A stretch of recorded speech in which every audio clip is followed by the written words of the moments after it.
Okay, so Andy fake retirement for wrestling Hrovat. I love it. I love it. First of all, how you doing, dude? I'm amazing. You look happy. Yeah. You look like a happy guy. I follow you on the social media. You're around a little bit. Where you been? Well, since January. So January I got divorced. And once that happened, I didn't have a place in Ann Arbor. So I was like, you know what? I didn't need to get tied down. So I didn't want to get a lease or anything.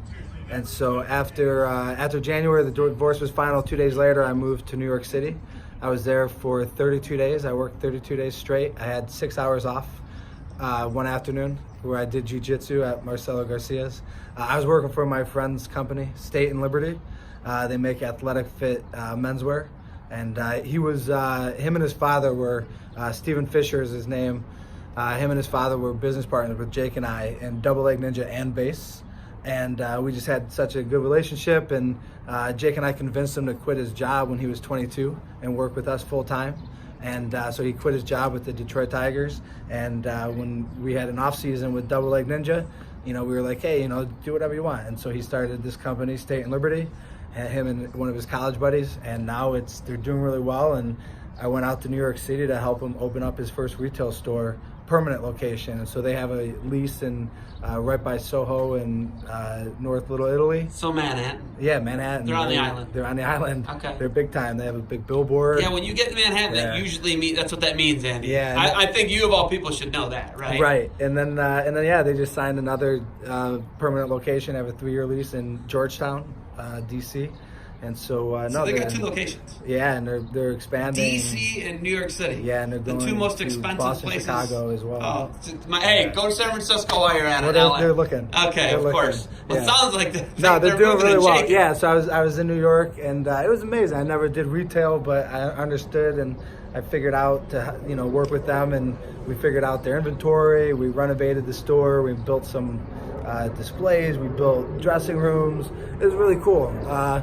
It's like when you do stuff like that and you do it with people that you enjoy being around, working for 32 straight days, it just flies by, right? Like, it was fun.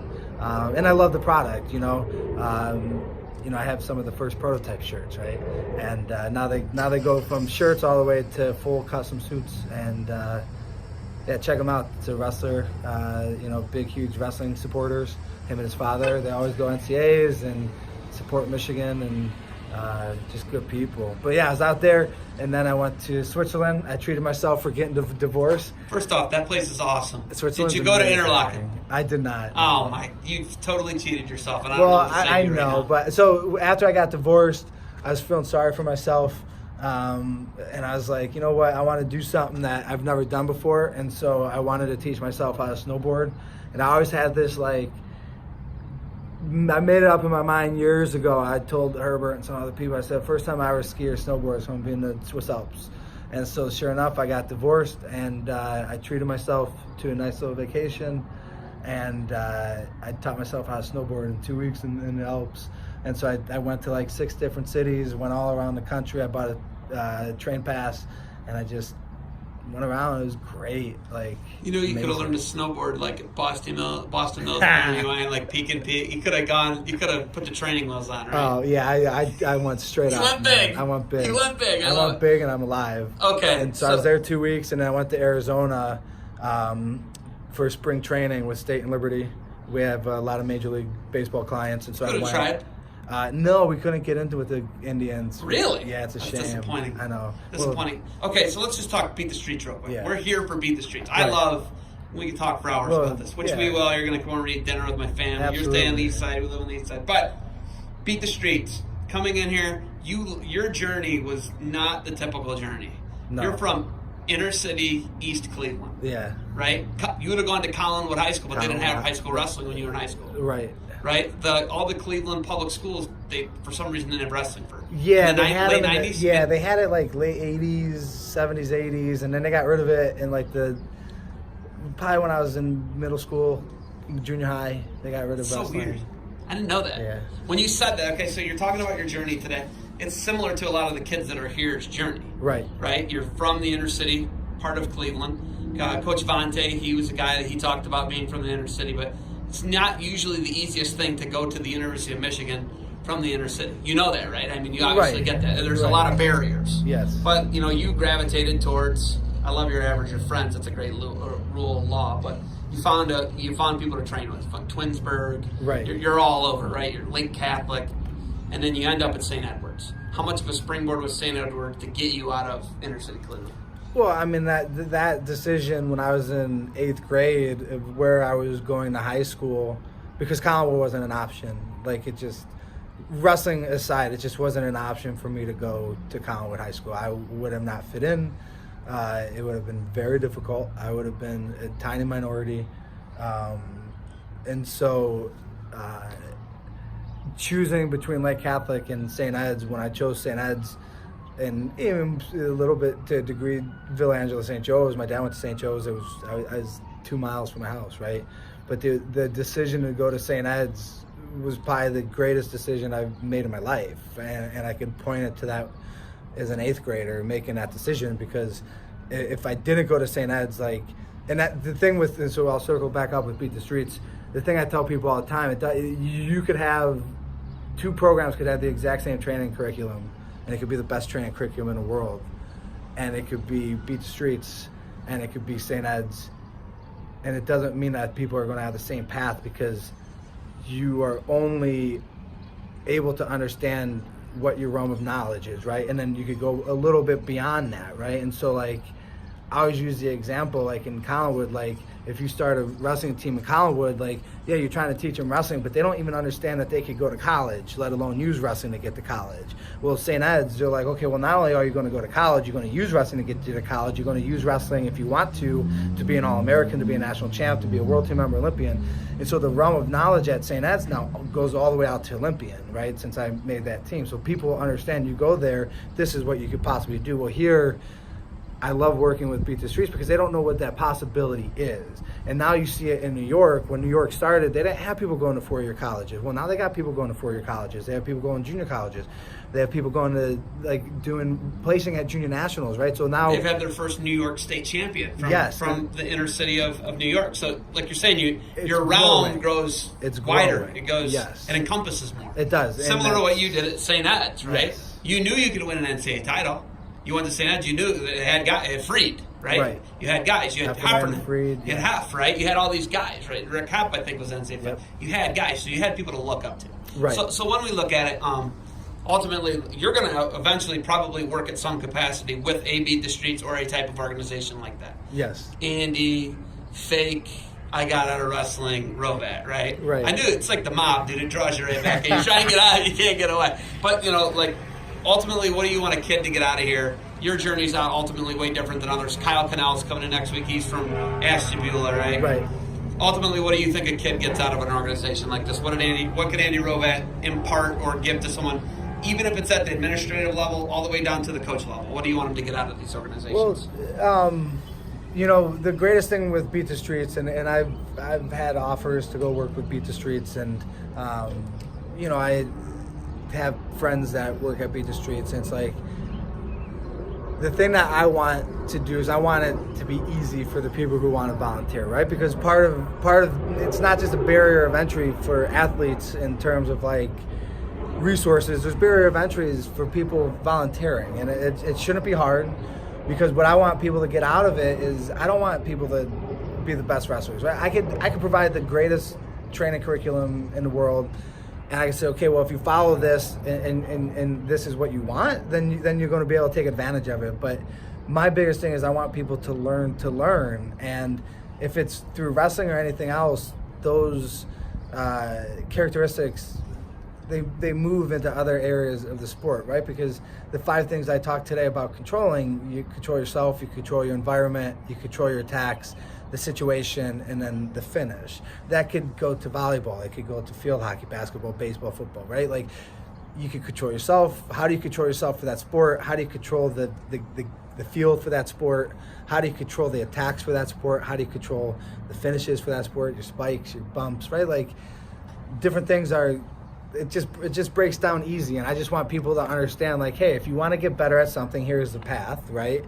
And learn in chunks. And to me, once you learn, it's the Musashi quote, once you see the way broadly, you see it in everything, right? Or something like that, right?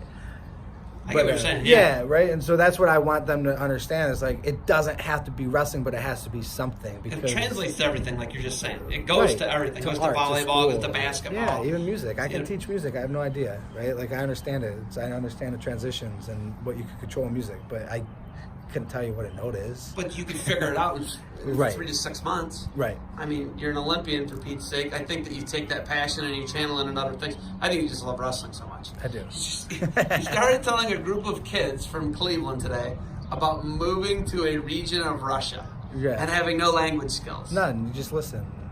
Do you know how hard that is for this generation?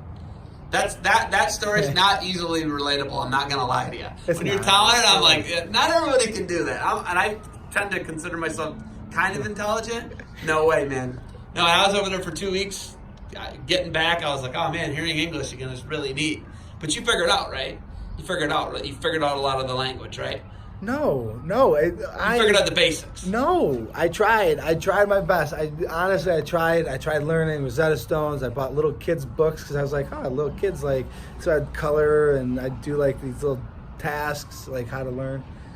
And I had 2 girlfriends when I lived there.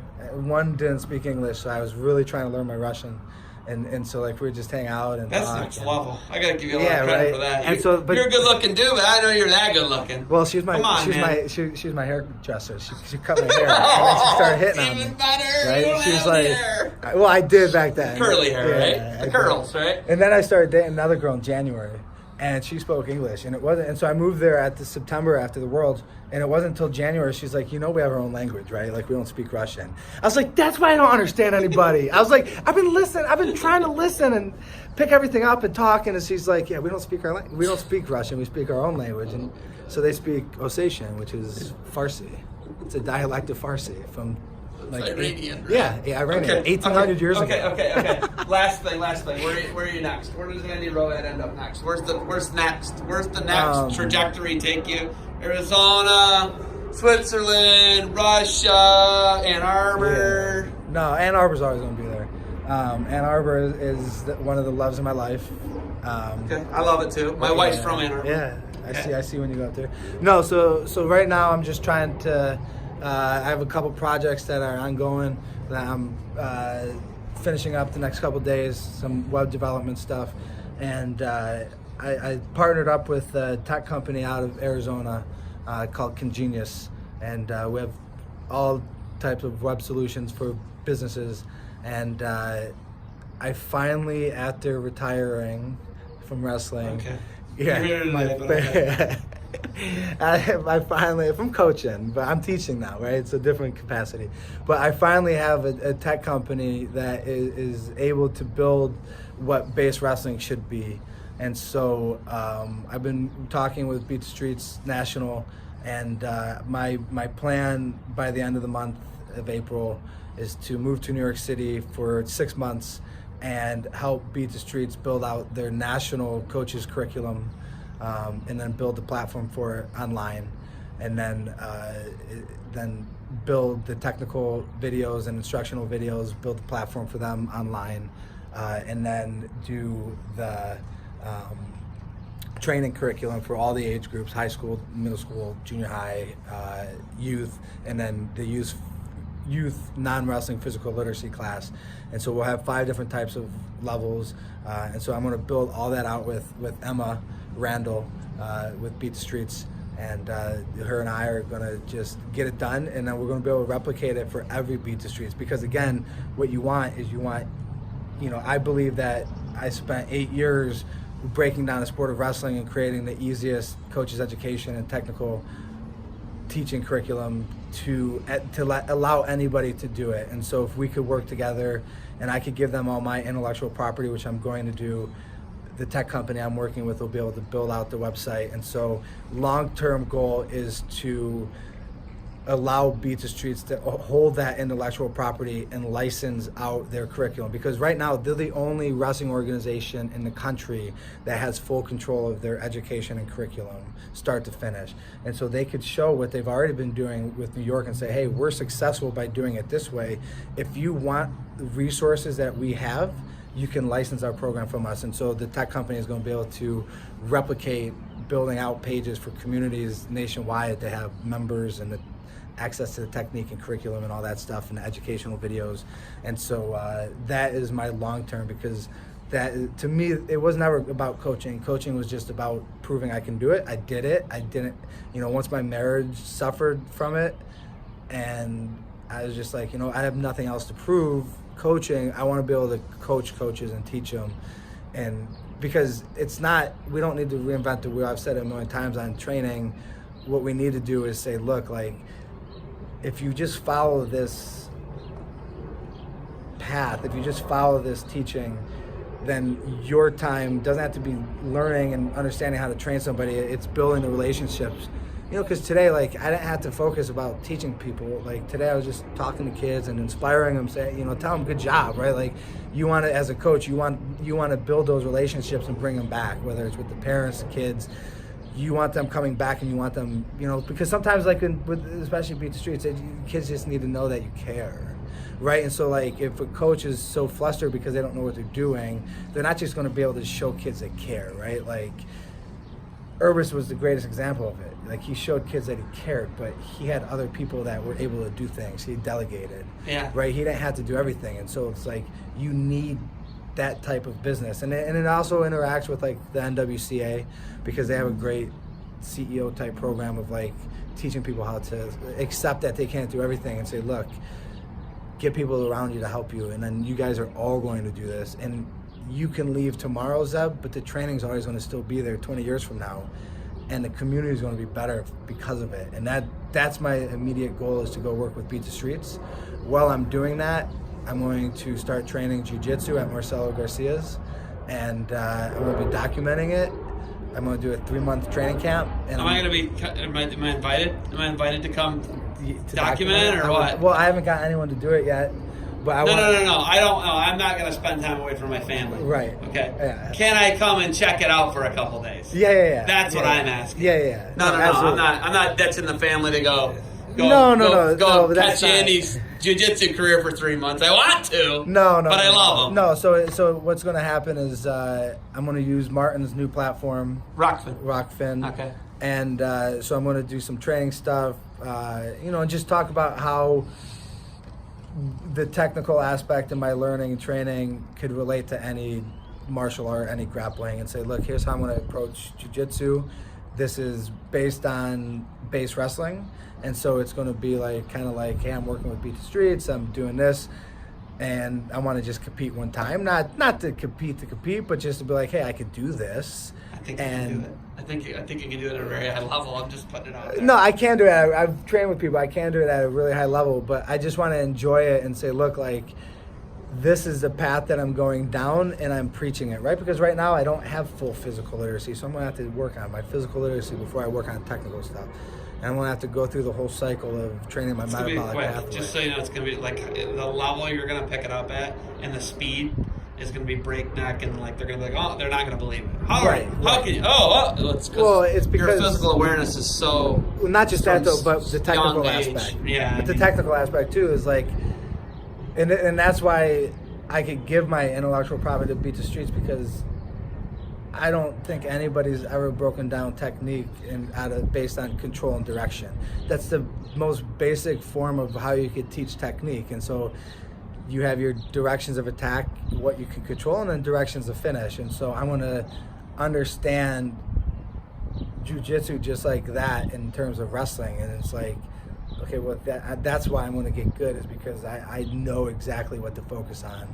And it'll be, I don't know, I'm just excited, just because, like, to me, like, working out and doing all that stuff, it provides focus, instead of coaching. As I'm building stuff for Beat the Streets, I'm going to be going to the gym.